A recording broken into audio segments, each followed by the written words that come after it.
जय बद्री विशाल। फ्रेंड्स, आज हम लोग बद्री विशाल की बात करें। बद्री विशाल टेम्पल जो है, बद्रीनाथ जी का जो टेम्पल है उत्तराखंड में स्थित है। आज हम लोग उत्तराखंड में बद्री विशाल जी के दर्शन करेंगे, तो आपको दर्शन कराएंगे, क्योंकि आपको पता ही है कल यानी 18 मई को बद्रीनाथ जी के कपाट ओपन हो चुके हैं। श्री प्रधानमंत्री नरेंद्र मोदी जी ने वहाँ पर जाके विधि विधान से वहाँ पर पूजा की है। आज हम बद्री विशाल जी के महत्व को जानेंगे, बद्री विशाल जी के दर्शन करने से क्या लाभ होता है, और आज हम लोग पूरी उसकी पौराणिक जो मान्यता है उसके लिए हम लोग फ्रेंड्स बात करेंगे। बद्री विशाल जी का मंदिर को बद्री नारायणी मंदिर भी कहा जाता है। यह अलकनंदा नदी के किनारे उत्तराखंड में स्थित है, और यह भगवान विष्णु के बद्री रूप को भी समर्पित है, बद्रीनाथ रूप को भी समर्पित है। और हर हिंदू के जो हिंदू हैं, हम हिंदू भाइयों के जो 4 धाम है, छोटी 4 धाम यात्रा, 4 धाम यात्रा में से एक धाम ये माना जाता है। नहीं, अगर मैं 4 धाम यात्रा की बात करूँ तो 4 धाम यात्रा में यमुनोत्री सर्वप्रथम धाम आता है, फिर गंगोत्री, फिर केदारनाथ, और 4th नंबर का जो धाम आता है आपका बद्रीनाथ धाम, यानी 4 धाम यात्रा में से एक आता है। अगर मैं इसकी लोकेशन की बात करूँ, यहाँ पर कैसे पहुँचा जाए, तो आप by train, by buses, flight से आप जा सकते हैं। फ्लाइट से अगर आप जा रहे हैं, बाई फ्लाइट आप यहाँ से जा रहे हैं, एरोप्लेन जा रहे हैं, तो आपको देहरादून जोलीग्रांट एयरपोर्ट जाना होगा। जोलीग्रांट एयरपोर्ट से ऋषिकेश, और ऋषिकेश से अप्रोक्स 300 किलोमीटर यानी 300 किलोमीटर के अप्रोक्स में ये डिस्टेंस है, जहाँ पर आप जा सकते हैं बद्रीनाथ जी के धाम के लिए। आपको ऋषिकेश से बसेस आपको मिल जाती है, यहाँ पर वोल्वो आपको मिल जाती है, और अपने बाई व्हीकल से भी आप जाना चाहें, बाई रोड भी आप यहाँ पर जा सकते हैं, जैसे भी आप जाना चाहिए यहाँ पर आप जा सकते हैं। उत्तराखंड में स्थित है बद्रीनाथ, पंच बद्री में से एक है। अगर मैं बात करूँ उत्तराखंड में पंच बद्री, पंच केदार और पंच प्रयाग पौराणिक दृष्टि से हिंदू धर्म के लिए की दृष्टि से बहुत ही महत्वपूर्ण है। अभी हम लोग बात करें बद्रीनाथ धाम की। बद्रीनाथ धाम में 4 धामों में से एक है, और ये कहा जाता है कि जो पौराणिक मान्यताएं हैं कि इंसान को एक बार बद्रीनाथ धाम के दर्शन जरूर करने चाहिए, और जो इंसान एक बार बद्रीनाथ धाम के दर्शन कर लेता है उसे माता के उदर से दोबारा से गर्भ से आना नहीं पड़ता, यानी उसे मुक्ति प्राप्त होती है। मनुष्य को जीवन में एक बार बद्रीनाथ धाम के दर्शन करना चाहिए। बद्रीनाथ अलकनंदा नदी के किनारे बसा हुआ है, और यहाँ पर में अगर मैं बात करूँ जो पौराणिक मान्यता के अनुसार है, तो हर व्यक्ति को भगवान विष्णु के यहाँ पर साक्षात दर्शन हुआ करते थे। त्रेता युग में यहाँ पर देवताओं और साधुओं को भगवान विष्णु के साक्षात दर्शन हुआ करते थे। द्वापर में जब भगवान श्री कृष्ण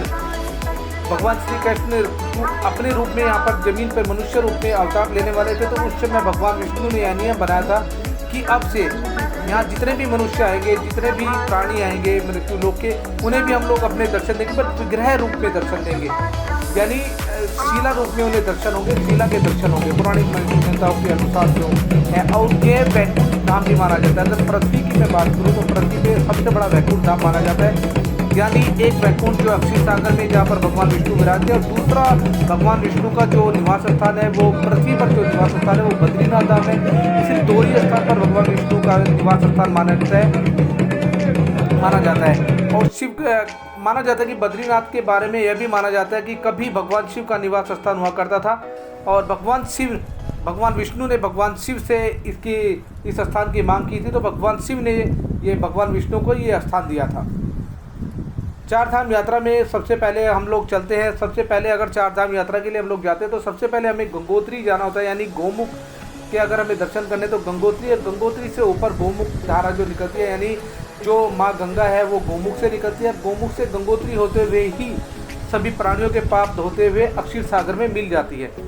बद्रीनाथ धाम को 2 पर्वतों में बसा हुआ भी माना जाता है, नर और नारायण, यानी भगवान बद्रीनाथ का जो टेम्पल है वो नर और नारायण 2 पर्वतों के बीच में माना जाता है। और ये भी माना जाता है कि भगवान विष्णु के अंश नर और नारायण ने यहाँ पर तपस्या की थी।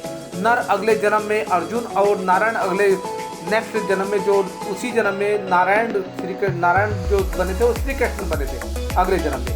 दूसरा, 4 धाम यात्रा सिर्फ 6 मंथ के लिए होती है। 6 महीने ही भगवान जो 4 धाम यात्रा है, भगवान के जो कपाट होते हैं वो 6 महीने ही हम लोग पूजा करते हैं। 6 मंथ आपके देवी देवता वहाँ पर पूजा करते हैं, यानी अक्टूबर के अगर मैं बात करूँ जो कपाट खुलने का जो टाइम होता है, अप्रैल लास्ट में कपाट ओपन होते हैं, और अक्टूबर के लास्ट में या फिर नवंबर फर्स्ट वीक में कपाट बंद हो जाते हैं। यानी 6 मंथ वहाँ पर देवगढ़ पूजा करते हैं और 6 मंथ ही हम लोग यहाँ पर दर्शन कर सकते हैं। 6 मंथ के लिए ही अलाउड होता है वहाँ पर दर्शन करना।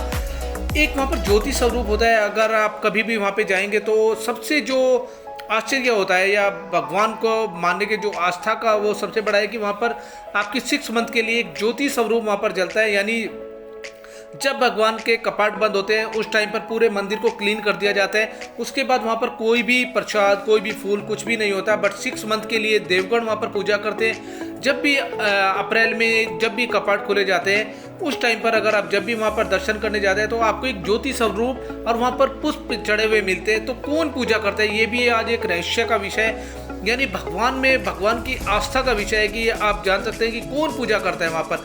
यानी 6 महीने कपाट बंद होना, फ्रेश वहाँ पर फ्लावर्स आपको मिलना और एक ज्योति बिना घी के बिना तेल के जो ज्योति जलती है वो कंटिन्यू जलते रहना। तो उसे कौन देख रहा है, कौन मेंटेन कर रहा है, आज भी ये सोच का विषय है, रहस्य का विषय है। फ्रेंड्स, जब भी आप जाए भगवान के दर्शन जरूर करें। यहाँ पर आपको बद्रीनाथ धाम में अगर आप जाते हैं, बद्रीनाथ धाम अलकनंदा नदी के किनारे वहाँ पर दर्शन कीजिए। उससे आगे यानी 2.5 किलोमीटर आगे आप चलते हैं तो माना गाँव आता है। माना गांव का पौराणिक रहस्य माना जाता है कि माना गांव को एक वरदान है कि कोई भी मनुष्य है अगर वहां पर दर्शन करता है, माना गांव का भ्रमण करता है तो उसकी दरिद्रता कम हो जाती है, उससे दरिद्र नहीं रहता। यानी उससे धन की, स्वास्थ्य का उसे लाभ होता है और वो कभी भी दरिद्र नहीं रहता। और पौराणिक मान्यताओं के अनुसार एक और यहाँ पर माना जाता है कि जब 5 पांडव स्वर्ग के लिए गए थे, स्वर्गारोही के लिए गए थे, तो वह यही स्थान है जहाँ पर स्वर्गारोही की यात्रा स्टार्ट होती है। यानी स्वर्गारोही सतोपंथ की यात्रा यहीं से स्टार्ट होती है। यहीं से 5 पांडव स्वर्ग के लिए गए थे और यहीं से माता सरस्वती माँ का उद्गम स्थान है। सरस्वती माँ का जो उद्गम स्थान है वो यहीं पर है। यहीं पर आप माना गाँव में आप देख सकते हैं जहाँ पर आपकी महाभारत लिखी गई थी। यानी जो महाभारत लिखी गई थी गणेश जी ने बोला था और वेद व्यास जी ने लिखा था। आज भी उसके चिन्ह आपको मिल जाते हैं। यहाँ पर वेद व्यास गुफा, गणेश गुफा आज भी है। पौराणिक मान्यताओं के अनुसार जब सरस्वती गंगा यहाँ से निकली थी, उद्गम स्थान यहीं पर है, वो काफ़ी शोर करते हुए यहाँ से निकलती है। उनका प्रभाव बहुत तेज है। जब गणेश जी बोल रहे थे, महाभारत और वेद व्यास जी लिख रहे थे, तो उस टाइम पर उन्हें काफ़ी शोरगुल हुआ। तो मतलब वो अपना कंसंट्रेशन नहीं कर पा रहे थे, वो लिख नहीं पा रहे थे। तो गणेश जी ने सरस्वती जी को श्राप दिया कि तो वो वहीं पर लुप्त हो गई। यानी आप जाके देखते हैं तो माना गाँव से ही सरस्वती गंगा निकलती है और सरस्वती गंगा माना गाँव में ही लुप्त हो जाती है। आज भी ये पौराणिक वहाँ पर मिल जाते हैं, आपको प्रमाण मिल जाते हैं जो 1 किलोमीटर के दूर जाके ही आपकी सरस्वती गंगा लुप्त हो जाती है। और यही स्वर्गारोही का रास्ता है जहाँ पर आपको यहाँ पे पांडवों के पदचिन्ह भी मिल जाएंगे, भीम पुल मिल जाएगा आपको। और इसी से आपका 5 पांडव स्वर्ग में गए थे। युधिष्ठिर शरीर के सहित स्वर्ग गए थे। स्वर्गारोही यात्रा ही से शुरू होती है। परमिशन लेके आप भी स्वर्गारोही यात्रा यहाँ पर कर सकते हैं। ऑलरेडी यहाँ पर आपको डीएम से परमिशन लेनी होती है। बद्रीनाथ में डीएम से या जोशीमठ से आपको परमिशन लेके यहाँ पर स्वर्गारोही की आप यात्रा कर सकते हैं। फ्रेंड्स, ये वीडियो आपको कैसी लगी मुझे कमेंट बॉक्स में जरूर बताएं। और अगर आप मेरे चैनल पे हैं तो प्लीज़ लाइक, सब्सक्राइब और शेयर दिस वीडियो और बेल आइकन को प्रेस करना बिल्कुल ना भूलें, जिससे आपको आने वाली वीडियो की नोटिफिकेशन कंटिन्यू मिलती रहे। जय बद्री।